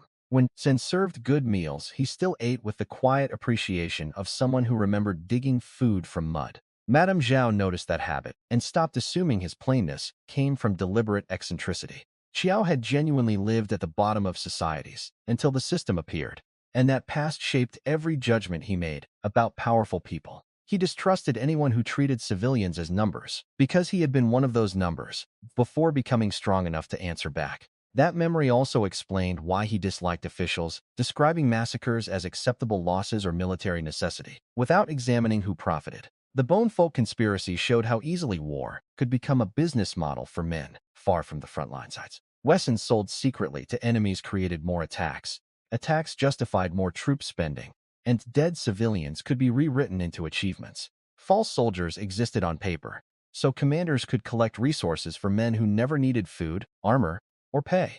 Madame Zhao's husband had discovered enough of that machinery to become dangerous before anyone since considered his evidence publicly. The people responsible did not need to defeat him in court if a battlefield could simply swallow him first. Chiao found that method familiar because this world constantly converted political problems into conveniently violent accidents. His own existence complicated the pattern by creating someone capable of surviving situations designed to leave no witness. That was why reports about him spread so quickly once officials realized normal cleanup forces kept disappearing instead. Some factions wanted him dead before his reputation grew, while others wanted to recruit him before competitors found a way to do so. Sumo represented the second reaction and understood early that coercing Chiao would be the fastest route toward joining the first group. He treated Chiao's conditions seriously and began building the formal case required to protect Madame Zhao under clean justice court authority. The process involved petitions, witnesses, internal sponsors, and calculations about which superior might block the request for political reasons. Chiao found the bureaucracy frustrating, but accepted that institutional power moved differently from a sword. A sword could stop one arresting officer. A signed order could make dozens of checkpoints. Stop treating Madame Zhao as a fugitive. The difference convinced Chiao not to dismiss official positions, merely because personal strength had already surpassed most local enforcers. He wanted the freedom to choose when violence was necessary, rather than being forced into constant killing by every minor administrative obstacle. Madame Zhao joked that Chiao might accidentally become respectable if he continued thinking that way. He answered that respectability mattered less than being able to sleep, without wondering which innocent person his choices had endangered. The comment silenced her because Chiao's strength made responsibility heavier rather than lighter in his own mind. Every fight proved he could kill more people, but none answered how many consequences those deaths would create for everyone nearby. That question became especially important after Qinzhan's ministry team vanished, and investigators began searching aggressively for an explanation. Ministry officials could not admit easily that one director and his specialists had been erased by a nameless wanderer. Such an admission would damage authority and encourage every enemy organization to question how much fear the ministry actually deserved. So early reports leaned toward bandit ambushes, clean justice court interference, and other explanations that protected institutional prestige. The Clean Justice Court had its own reasons to avoid public truth, while Sumo negotiated Chiao's future. If superiors learned agents had knelt to an unaffiliated killer before recruitment was approved, careers could end before anyone considered strategic value. Sumo therefore managed information carefully, without fabricating more than necessary to preserve room for later decisions. Chiao watched these layers of concealment and recognized politics as another battlefield with different weapons. People attacked through rumors, jurisdiction, delayed orders, missing evidence, and responsibility shifted onto subordinates who could be sacrificed later. Raw strength offered partial immunity only after reaching a level where every official believed enforcement was more dangerous than compromise. Chiao was approaching that point locally, but he had no evidence the wider empire lacked monsters even stronger than him. That uncertainty kept him from declaring himself beyond law or challenging the throne simply because regional officers could no longer intimidate him. He preferred learning the hierarchy from people like Su Mo before deciding which limits actually mattered. Meanwhile, the Xin household became a pressure point because Madame Zhao's family connection gave hostile factions an obvious source of leverage. Wanshen recognized the danger earlier than many relatives and prepared for arrest without pretending. Household guards could defeat government troops. He paid longtime retainers rather than forcing them into a hopeless defense, staged only to preserve family pride. Some guards refused at first, insisting years of service meant standing beside the household when danger finally came. Wanshan answered that loyalty did not require pointless death when resistance could not protect anyone inside the estate. The scene impressed Constable Fong, who had expected wealthy merchants to hide behind servants until the last possible moment. Instead, the elder reduced the number of people authorities could punish simply for being present when warrants were executed. Small gestures and hidden messages still moved beneath the surrender because wealthy families survived by preparing possibilities. Nobody announced openly. Constable Fong noticed more than he admitted and chose carefully which details to record formally. He understood that today's prisoner could become tomorrow's protected ally if the political balance shifted again. That instinct was not heroic, but it prevented administrative duty from becoming enthusiastic cruelty. The Xin family arrests, nevertheless, sent fear through merchants who depended on the household's contracts and protection. Business partners began hiding records, changing routes, or publicly distancing themselves before investigators arrived. Those reactions created more information for Madame Zhao, because panic revealed relationships people had previously concealed successfully. Chiao found the social chain almost amusing compared with combat. One arrest order could make hundreds of uninvolved people move without a blade drawn. He also saw why powerful families feared institutions capable of freezing property and reputations, rather than merely killing individual guards. The clean justice court's special value lay in being able to challenge households that local officials would normally never dare investigate. The ministry's value to great families came from controlling the opposite direction of pressure. Whenever Imperial agents moved too aggressively, neither organization was purely good or evil, because their purpose depended heavily on who held the handle at a particular moment. Chiao concluded that he would judge people by behavior, instead of trusting uniforms, titles, or slogans about justice automatically. Sumo agreed more readily than expected, because years inside the court had shown him honorable men and opportunists wearing identical badges. That realism made Chiao more comfortable keeping him as a follower, even before any formal position was approved. The other centurions proved useful during travel, handling scouting, guard rotations, and communication with checkpoints. Their presence also changed how local officials approached Madame Zhao's caravan once Imperial insignia became visible. People who might have demanded searches or bribes suddenly discovered remarkable respect for procedure. Chiao observed the transformation and understood why weak civilians hated systems that change rules according to the badge standing in front of them. He could now benefit from the same inequality, but benefiting did not make the structure less obvious. Madame Zhao warned him that reforming the empire was a much larger problem than surviving one investigation. Chiao answered that he had no plan to fix everything immediately. He simply refused to pretend nothing could ever change. The system encouraged a brutally simple philosophy, because every dangerous oppressor defeated today made Chiao harder for tomorrow's oppressor to stop. That compounding effect meant time favored him, as long as he survived early mistakes. The stronger he became, the wider the range of enemies he could challenge safely, which in turn exposed him to higher value attributes. Ordinary progression usually slowed as people approached natural limits. But Chiao's system showed no such barrier after any confirmed kill. He wondered privately whether there was a maximum amount a human body could integrate before becoming something else entirely. So far, the transfers caused no rejection, imbalance, or visible mutation regardless of how absurdly high the values climbed. A gentle fist could pop the air, a controlled step could cross several body lengths, and long travel barely taxed his endurance. Chiao therefore trained restraint as seriously as attack, because ordinary objects could break under strength. He no longer noticed consciously. He learned to handle bowls, reins, doors, and people, without applying the force his body now considered normal. Madame Zhao once watched him catch a falling object delicately after splitting stone earlier that day, and understood the control behind his violence. That control reassured her more than another demonstration of power could have.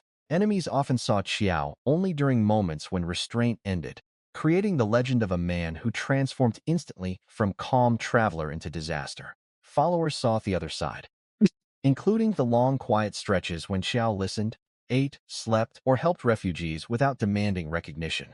Their loyalty grew from both images because strength without humanity created fear, while humanity without strength created another victim. Chiao increasingly embodied the combination. This era lacked most severely. The caravan's route eventually approached waterways, where bandit groups operated with boats, hidden camps, and scouts posing as poor travelers. One gang had enough discipline to wait until the valuable carriage reached the ideal point before springing its attack. A lookout hidden among roadside refugees passed information without realizing Chiao's perception could notice interactions ordinary guards missed. Chiao said nothing immediately, because exposing one spy would only warn the larger force before they committed. Instead, he let the caravan continue, while quietly positioning Sumo's men and experienced guards for the likely ambush point. The bandits believed surprise remained theirs, until movement from the trees, water, and road converged exactly as planned. Chiao stepped forward before the first volley could reach Madame Zhao's carriage. The initial attackers expected a defensive line and instead met one person closing distance faster than their signal could travel. Several fell immediately, causing rear groups to hesitate just long enough for Chiao to reach them as well. Boats meant to block retreat became irrelevant, because nobody in the caravan was trying to escape anymore. The strongest water bandit attempted to rally the group around numbers and terrain, unaware those advantages had already failed against weaker versions of Chiao. The system presented another sequence of plunder choices, as fighters dropped across the road and shoreline. These enemies were less impressive individually than ministry elites, so Chiao focused on whichever attributes offered the largest marginal gains. Dozens of small increases still pushed his panel visibly higher by the time resistance ended. The battle also proved Chiao could fight efficiently without turning every environment into total destruction. He avoided damaging carriages, frightened refugees, and waterways unnecessarily despite possessing enough strength to choose much rougher methods. Sumo's followers took prisoners who surrendered early enough to provide information, rather than forcing Chiao to kill everyone mechanically. That choice cost potential attributes, but Chiao valued useful testimony more than a few additional points he could gain elsewhere later. The prisoners revealed how many bandit groups survived through relationships with corrupt local protectors who received shares of stolen goods. Again, organized crime blurred into official corruption instead of existing separately from government power. Chiao started joking privately that finding villains in this world required less effort than finding safe roads. Madame Zhao did not laugh, because too much of her husband's investigation had already proven the joke accurate. After the water bandit fight, Chiao reviewed a panel showing strength approaching almost 300 times ordinary human capacity. Speed neared 200 times normal, while constitution followed close enough that his body could support the explosive movement safely. Perception and spirit remained lower, but still exceeded ordinary values so dramatically that many hidden attacks felt obvious before they began. Chiao understood the numbers were abstractions rather than literal promises about every movement, but practical results confirmed the overall gap. He could erase distance before trained eyes reacted, survive strain that destroyed normal bodies, and detect people far outside standard awareness. The phrase martial master started feeling too small for a progression system that had never once asked him to cultivate traditionally. Yet Chiao still lacked a famous teacher, secret manual, sect inheritance, or noble bloodline explaining anything observers saw. That absence made him harder to categorize, and therefore more frightening to people who relied on known hierarchies. An elite fighter from a famous school had rivals, relatives, techniques, and political limits others could study. Chiao had only a name, a widow's caravan, several newly loyal court agents, and battlefields nobody understood afterward. Rumors responded by inventing backgrounds, increasingly grand enough to explain the impossible. Some claimed he served a hidden mountain lineage, whose elders had not entered society for generations. Others whispered he practiced forbidden methods, consuming lives to build power, accidentally approaching the truth without knowing the system existed. Chiao found that rumor particularly uncomfortable because killing truly did increase his attributes, even if no ritual or cultivation technique was involved. He joked inwardly that the system had placed him on an evil cultivator's road, regardless of how righteous his target selection remained. The thought did not make him stop using the gift, because refusing the only power protecting him would help nobody already threatened by cruel men. Instead, he pledged to keep moving forward while remaining honest with himself about why killing felt rewarding. Pretending enjoyment did not exist would make it easier for that enjoyment to control him unnoticed. Recognizing the temptation gave Chiao a chance to decide before every fight whether the target actually deserved lethal force. Su noticed this self-scrutiny without understanding its mechanical source and concluded Chiao feared becoming careless with overwhelming strength. That made the former court officer even more committed to following him. A man capable of killing hundreds but worried about misusing power seemed safer than officials who killed one prisoner and never questioned themselves. The road behind Chiao filled with increasingly unbelievable stories, while the road ahead filled with forces organizing specifically to disprove them. Ministry leaders eventually stopped treating Qin Zhan's death as an isolated embarrassment and began preparing a response large enough to restore authority decisively. They gathered investigators, martial specialists, and military support rather than send another small squad into whatever had erased the director. The death of trained ministry men created pressure for revenge, but fear also pushed planners toward overwhelming numbers. One officer named Tu Sheng studied the reports obsessively, focusing on strange wounds and the impossible speed suggested by witness accounts. The more he analyzed, the more Chiao became a monster in his imagination. His colleagues mocked the concern and reminded him that stories always exaggerated the strength of lone martial men. No individual, they argued, could kill forever without tiring, slowing, bleeding, or eventually making one fatal mistake. Tu Sheng understood the argument intellectually, but could not stop thinking about evidence that refused to behave like normal violence. The ministry therefore sought military cooperation from men experienced fighting bone folk formations, rather than relying on police-style arrest teams. General Hua became central to the plan because he commanded crack troops accustomed to facing enemies stronger and larger than ordinary soldiers. To Hua, discipline and massed weapons mattered more than legends about one swordsman.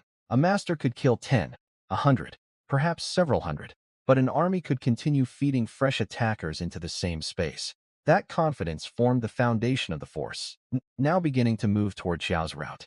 Before that force reached him, Chiao continued traveling with Madame Zhao, while his followers tried predicting which faction would move next. The group's composition had changed dramatically from the original caravan that barely survived one deserter ambush. Madame Zhao now had Chiao beside her, clean justice court men around her, and guards who understood exactly whom they were protecting. That visible security reduced minor threats, but increased the political meaning of every checkpoint they crossed. Local officials could no longer treat the widow as an isolated woman, asking inconvenient questions. Touching her risked conflict with Imperial agents and the unexplained fighter associated with multiple destroyed forces. Were people accustomed to selecting easy victims? That change alone worked almost like armor. Zhao noticed the irony because nothing about Madame Zhao's evidence had changed, only the consequences for ignoring it had become dangerous. The experience reinforced his belief that justice, without enough force behind it, remained vulnerable to whoever controlled enforcement. Sumos argued that institutions existed precisely to turn individual claims into power larger than one person's ability to defend them. Chiao answered that institutions failed when the people holding them cared more about factions than the principles used to justify authority. Neither man completely disagreed with the other, which made their partnership more practical than ideological. Sumo still believed the clean justice court could do meaningful work if the right people controlled its blade. Chiao believed the court was useful, as long as he retained the strength to walk away when it demanded something unacceptable. Madame Zhao saw both positions and quietly hoped each man would prevent the other's worst instincts from becoming dominant.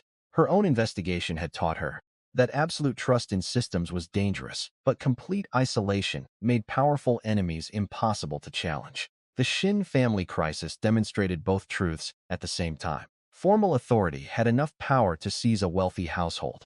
Yet individual officials still found small ways to reduce cruelty inside the process. Constable Fong's choices mattered, even though he could not cancel orders from above. Xin Wanshan's preparation mattered, even though he could not defeat the people carrying those orders. Madame Zhao's evidence mattered, even though it had not yet reached a court, strong enough to protect every witness.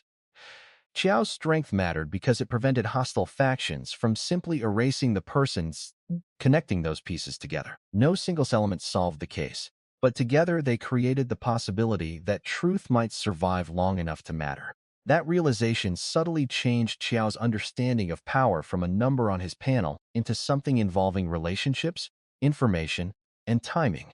The system remained the foundation, because without it, he would still be another starving refugee. Nobody important needed to negotiate with. He never forgot that fact, and felt genuine gratitude towards the mysterious mechanism, even while questioning where it came from. At one quiet moment, Chiao mentally thanked the system for giving him the ability to stop running from every stronger person.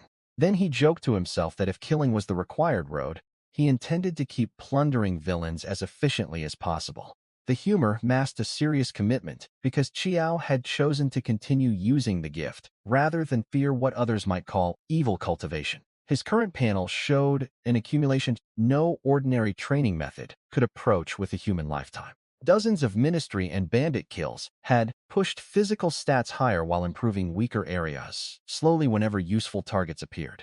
Chiao tracked every category, because neglecting perception or spirit entirely could create vulnerabilities no amount of muscle solved. A hidden poisoner, illusionist, or mental attacker might threaten him differently from soldiers swinging blades. The world had already shown enough strange cultures and martial traditions to make assuming every future enemy purely physical dangerously naive. Madame Zhao encouraged that caution by describing stories about assassins, frontier mystics, strange medicines, and experts whose methods ignored straightforward strength. Chiao listened because old habits from games and fiction told him the worst mistake, after gaining power, was assuming the local world followed one simple combat rule. He had not yet seen the highest martial levels personally, and therefore treated every new region as potentially containing someone capable of surprising him. That attitude explained why he sometimes avoided battles assumed would be easy.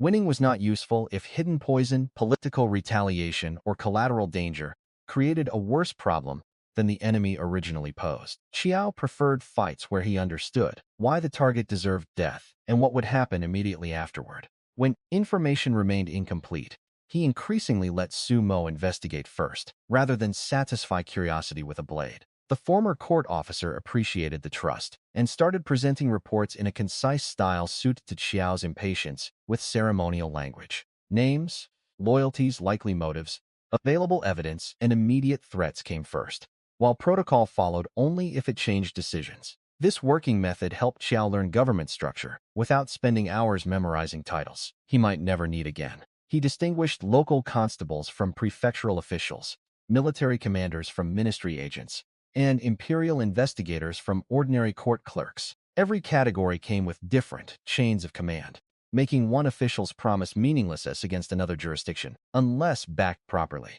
Chiao hated the complexity, but also recognized why powerful families became skilled at surviving by manipulating overlapping authorities. The mystery of punishments and clean justice court rivalry sat at the center of those complications. Both could investigate serious crimes, but their political sponsors and targets often pulled them toward opposing interests. The ministry carried old institutional weight and relationships with major families capable of influencing appointments across generations. The clean justice court owed its sharpest authority directly to the throne, making it a weapon against people ordinary offices feared touching. Great houses naturally resented an organization designed to cut through the protections they had spent decades building. The throne naturally resented families powerful enough to make official law bend before inherited networks. Chiao saw the conflict as a contest between legitimacy and entrenched power, rather than a simple courtroom disagreement. The emperor possessed the strongest symbolic claim to command armies across the realm. Great houses possessed land, money, officials, marriages, guards, and local loyalties capable of resisting that command indirectly. The clean justice court helped the throne reach into spaces where normal administration had become too compromised. The ministry could become a shield whenever families captured enough of its hierarchy to slow imperial pressure. Madame Zhao's case touched this larger struggle because evidence against frontier officials could lead upward into networks. Nobody wanted exposed casually. Xinjiang's death made the struggle more personal for the ministry, while Chiao's potential recruitment made him strategically important to the court. That combination guaranteed neither side would simply forget him, even if he disappeared into the countryside. Chiao accepted the reality and decided anonymity was already lost enough that hiding forever no longer offered meaningful safety. He would rather build connections on his own terms than wait until stronger factions defined him through rumors alone. Sumo suggested formal service could give Chiao access to cases involving powerful criminals whose attributes might also be unusually valuable. The former officer did not know he had accidentally identified the perfect job for Chiao's system. Dangerous targets, legal justification, institutional intelligence, and opportunities to fight people stronger than ordinary bandits aligned almost perfectly with his progression needs. Chiao hid his amusement and said only that the court would become interesting if its superiors accepted his conditions. Madame Zhao noticed the expression and suspected he had found another private reason for liking the idea. She did not press because Chiao had respected her secrets before she chose to reveal them. Their mutual restraint had become one of the strongest parts of the relationship. Each understood the other carried information, too personal or dangerous to demand simply because trust existed. Chiao knew Madame Zhao still worried constantly about relatives detained through the Xin family crisis. Madame Zhao knew Chiao's impossible strength had an origin he had never explained to anyone. Neither used those unanswered questions as leverage. Instead, they focused on the threats actually moving toward them. Reports from scouts showed unusual concentrations of troops and ministry personnel along routes connected to recent killing. Sumo's men initially assumed the deployment targeted regional unrest or bone folk movement because the numbers were excessive for an arrest. Further information made that comforting explanation less likely. The force included ministry specialists asking specifically about Xinjiang, unexplained battlefield wounds, and a young man traveling with Madame Zhao. Military units involved were veterans who had fought bone folk rather than inexperienced city guards. That choice signaled planners expected a direct battle against someone physically extraordinary. Zhao's followers became tense when they realized opponents were no longer sending squads that could be erased before alarms spread. An army allowed scouts, archers, cavalry, infantry, reserves, and rotating pressure across a much larger area. Even Chiao had never fought thousands of disciplined soldiers at once, regardless of how absurd his current panel looked. Mo recommended avoiding the force if possible until they understood who commanded it and whether negotiation remained available. Chiao agreed immediately, surprising followers who expected a man growing through kills to welcome the largest resource opportunity imaginable. He explained that plundering nothing mattered if poison, exhaustion, or one lucky arrow killed him before the battle ended. The followers heard only the practical caution because they still did not know the system existed. Madame Zhao heard something deeper and recognized Chiao had never confused courage with volunteering for unnecessary death. The same instinct had made him flee Culling village when he lacked power instead of dying beside old Wang in a useless gesture. His morality had changed what he was willing to tolerate, not his understanding that survival remained necessary for future choices. Chiao therefore gathered information while continuing the caravan rather than charging directly toward every report of ministry banners. Enhanced perception made ordinary ambushes difficult, but an army could spread scouts over distances even his senses could not cover simultaneously.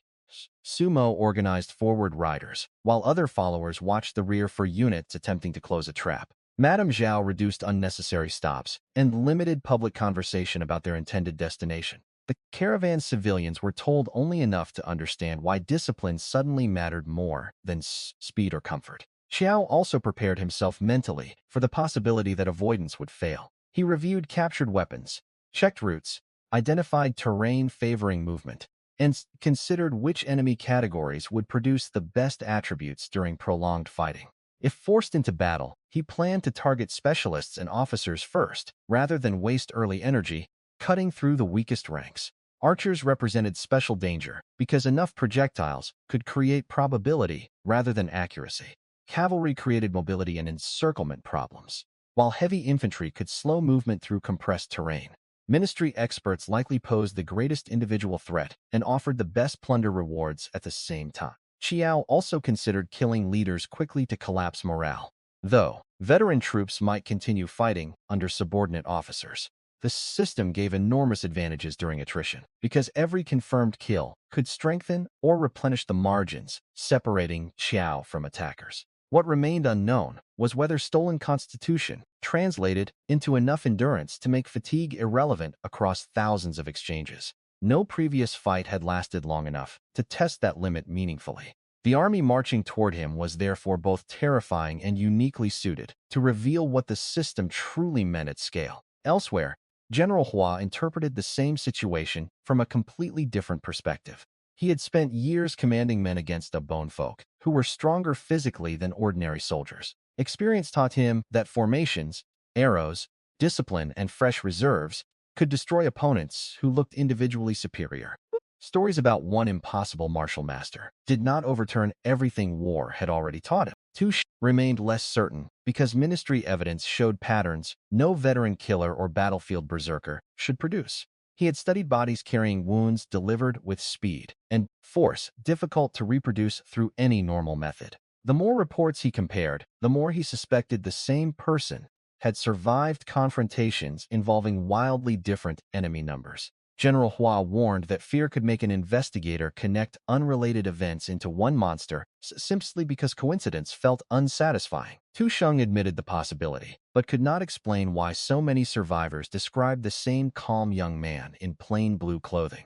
Huas answered that witnesses copied stories once rumors spread, unconsciously shaping memories toward whatever legend already existed. The general had seen battle reports inflate enemy numbers, heroic feats, and impossible escapes countless times. To him, the solution was simple: bring enough men that exaggeration no longer mattered. If Zhao was merely strong, the army would capture or kill him. If he was exceptionally strong, the army would lose more men before achieving the same outcome. If the stories were almost true, overwhelming reserves still offered more chances to find the moment one human body finally slowed. Only if the stories were completely true would conventional logic fail, and Hua refused to plan around legends before seeing proof. The ministry supported that confidence by sending more than 200 trained specialists alongside the military column. These were not random constables, but hardened men, prepared for close combat pursuit and coordinated arrest operations. Together with veteran troops, they created layers of force far beyond anything Qin Jan had commanded during his failed interception. Tu Sheng tried imagining Chiao facing that formation, and finally felt some of his earlier fear loosen. Numbers had psychological weight even before battle, because 2,000 armed men looked like a moving landscape of blades and bows. One fighter could be extraordinary while every direction still contained another weapon waiting beyond the first.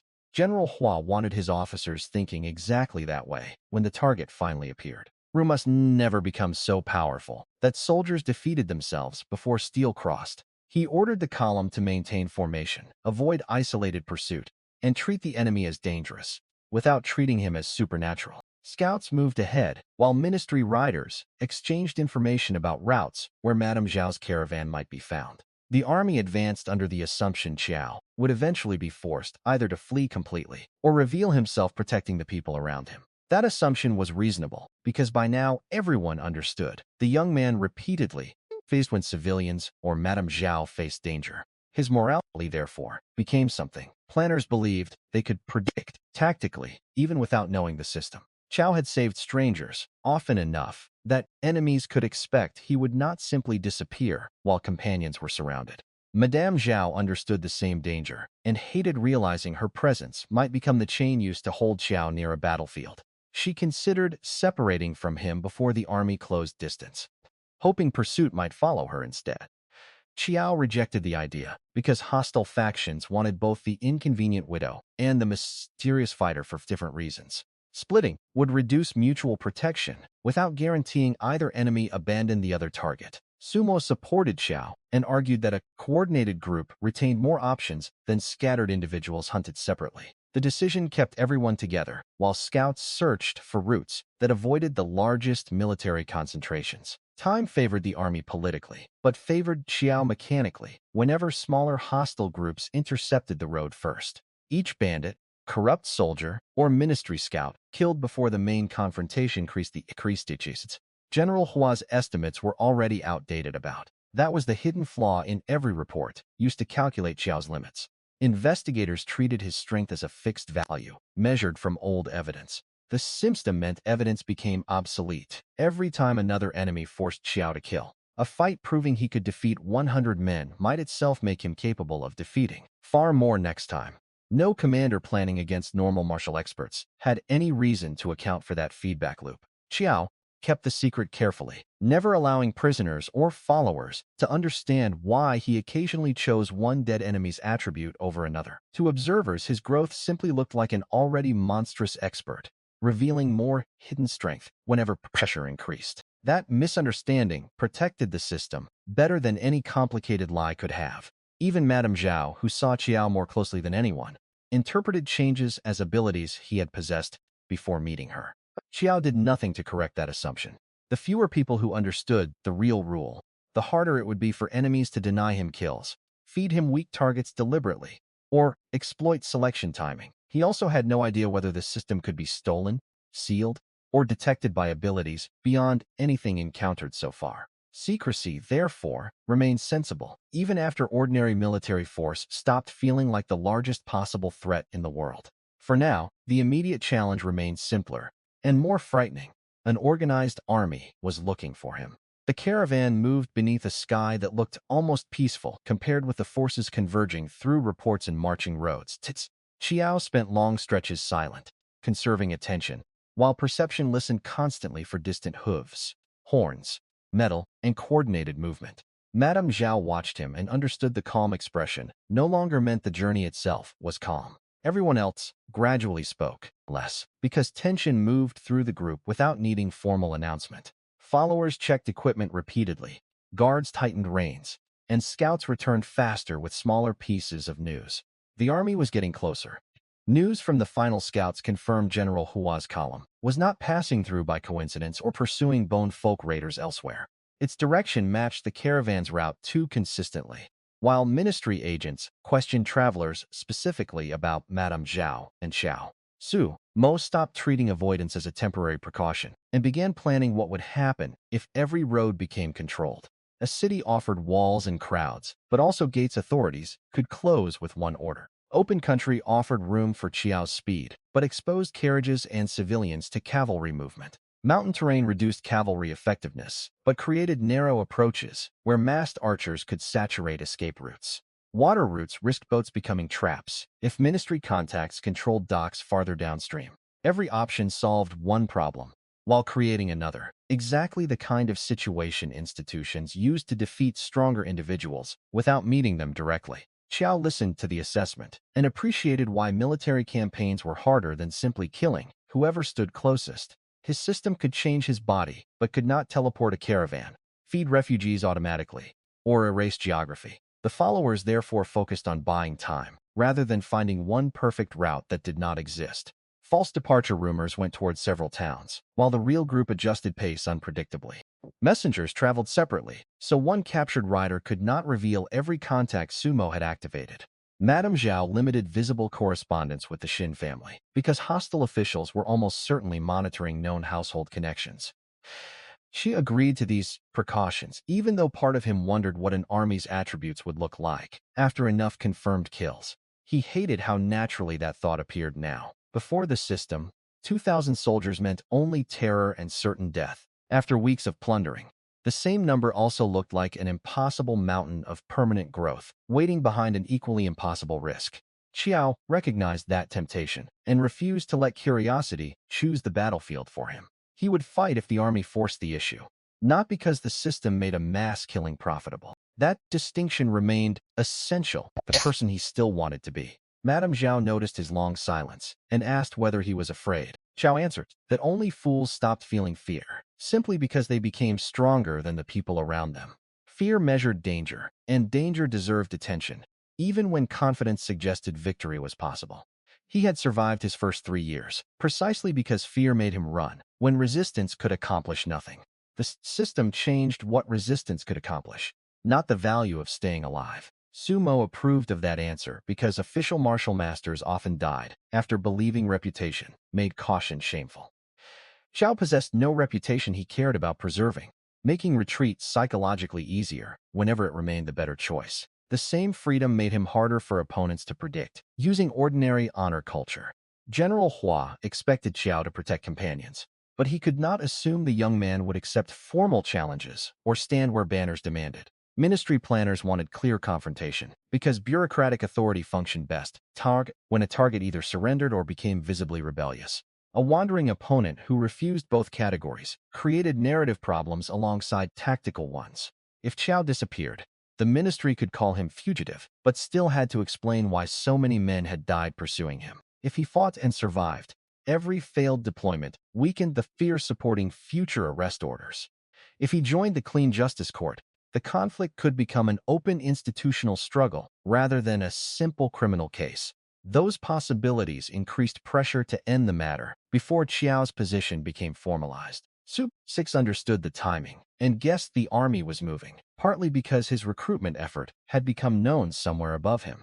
The ministry could tolerate a mysterious killer less easily if that killer might soon carry an Imperial badge. Madame Zhao's evidence created another deadline, because every surviving witness increased the chance corruption around Yin City would reach higher investigators. General Hua probably cared less about those politics than the officials using his troops. He had been given a dangerous target and enough authority to solve the military part directly. That simplicity made him formidable because he would not waste battlefield attention arguing about the motives behind his orders. Tu Sheng filled the opposite role, carrying ministry knowledge and personal investment in Qin Zhan's death. He wanted vengeance but also wanted proof that his institution had not been helpless before one unknown man. The two men therefore approached the operation with different emotions, while agreeing on the same conclusion. Chiao had to be confronted with force, large enough that legend could not excuse another failure. The column itself inspired confidence wherever it passed. Veteran infantry marched in dense ranks.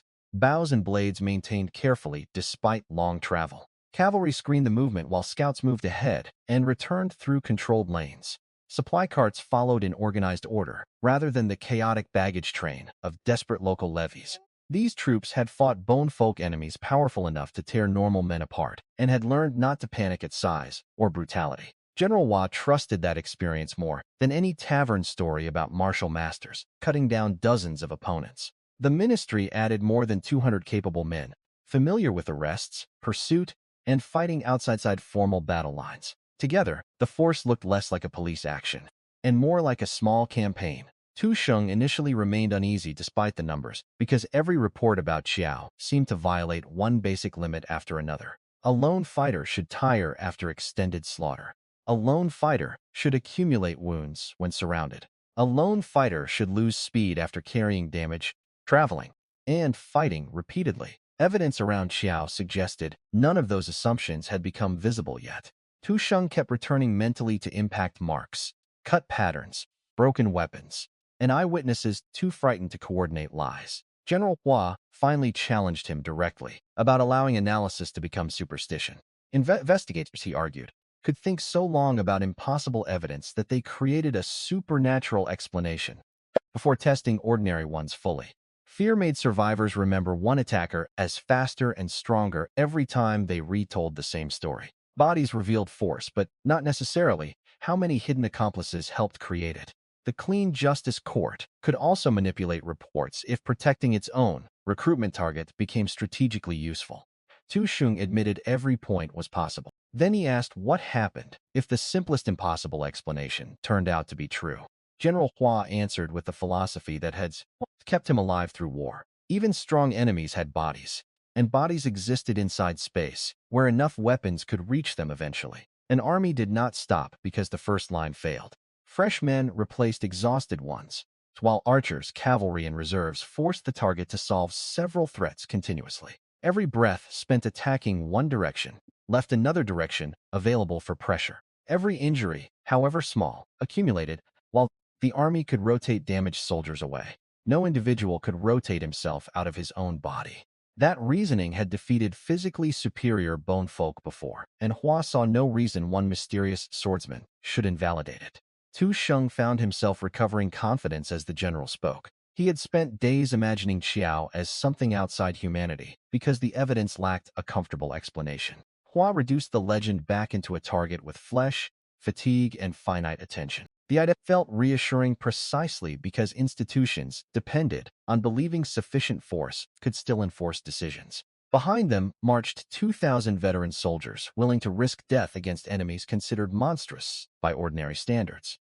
Alongside came more than 200 ministry fighters, selected specifically because this operation could not afford another embarrassing failure. Tu Sheng began mocking his own earlier fear. Even then, the ministry officer told himself, greatness did not equal infinity. A blade could only occupy one place at one moment. Arms could only swing so many times before muscles failed. Lungs could only breathe so hard before fatigue arrived. Blood could only be lost until consciousness ended. The entire plan rested on ordinary human limitations. Chiao's system had quietly been rewriting after every kill. Neither Hua nor Tu Sheng knew that detail. They believed old battlefields measured the enemy they would meet. In reality, every battlefield had changed Chiao. Before producing the evidence later, investigators studied. The man who killed Zhao was weaker than the man who escaped the first squads. The man who destroyed deserters was weaker than the man who cut through bone folk. The man who faced officers near Yin City was weaker than the man who erased Qin Yan's ministry team. The man who defeated water bandits had grown stronger again before General Hua's scouts ever started asking questions. Every report, therefore, described a version of Chiao that no longer existed by the time it reached military planners. Strength estimates aged fastest because physically powerful enemies provided some of the largest. Speed estimates became equally unreliable whenever Chiao chose movement from fallen specialists. Constitution estimates were nearly impossible because observers rarely knew how much strain his body could now absorb without visible damage. Perception complicated ambushes because scouts assumed ordinary sensory range while Chiao heard and noticed threats much farther away. Spirit remained the least understood stat, including to Chiao himself, making it another variable. Nobody could model confidently. The system's true advantage was not simply high numbers. It was the direction of change. Enemies trying to grind Chiao down could accidentally feed exactly the attributes, making later waves less effective.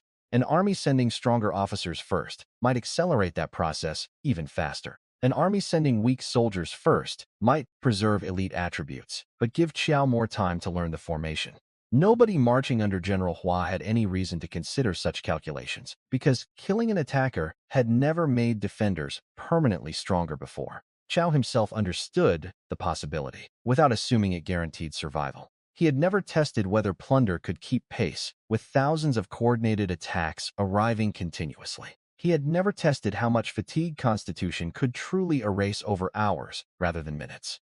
He had never tested whether poison, fire, traps, or concentrated arrows could bypass statistics through one unlucky moment. He had never tested how the system handled a kill, made indirectly through thrown objects, collapsing terrain, or enemies striking each other. Too many unknowns remained for confidence to become certainty. That uncertainty was why Chiao kept moving, instead of choosing a hill and inviting the army to attack.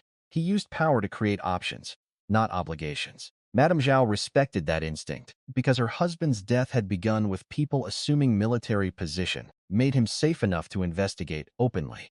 Power without caution had limits, even when the power came from office rather than personal strength. Sumo sent another scout ahead and received confirmation the military column had accelerated. The remaining distance was shrinking faster than the caravan could ignore.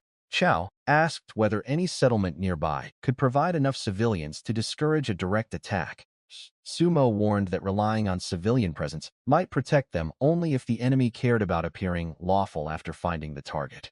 If commanders already intended a clean battlefield, they could simply block roads and wait until the caravan moved again. Madame Zhao rejected using villages as shields before Chiao could consider the idea further. Too many ordinary people had already died because powerful factions moved problems into places where civilians could not escape. Chiao agreed and removed populated routes from the preferred options. The decision reduced tactical flexibility, but preserved the moral line, holding the group together. His followers accepted the additional risk because they had chosen this road partly because Chiao refused to treat weaker people as disposable scenery. That loyalty would matter if the army eventually forced a confrontation.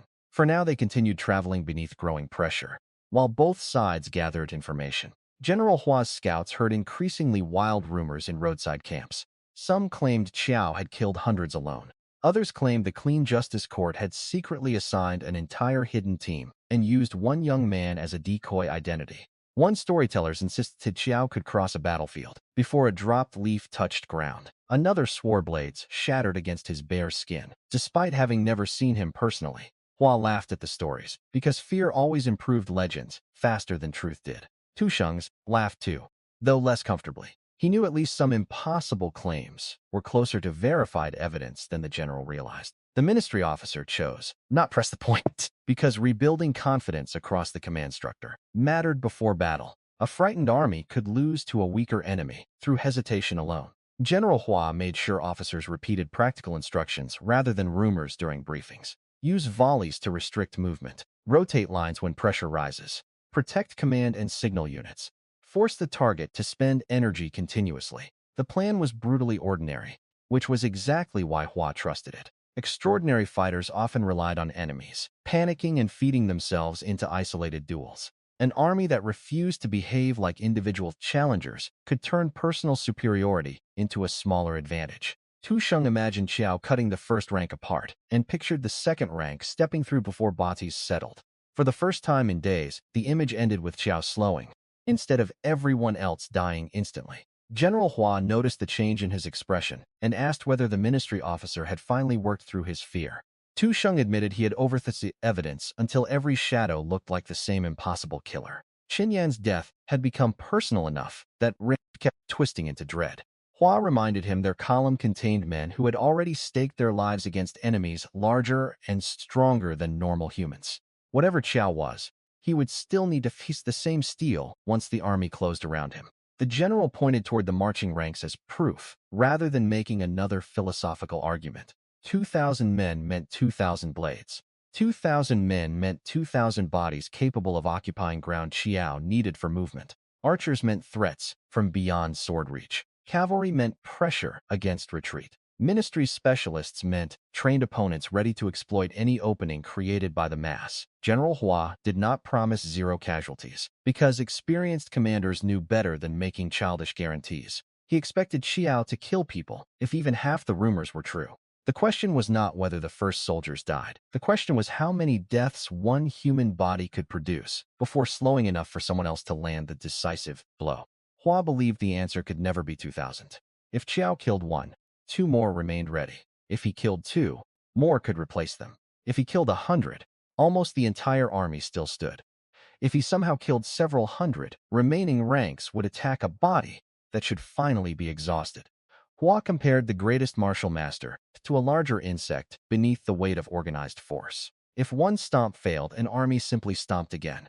Tusheng listened and felt the last of his hesitation turn back toward vengeance. He had spent more than a decade inside the ministry and seen killers with terrifying reputations eventually brought down.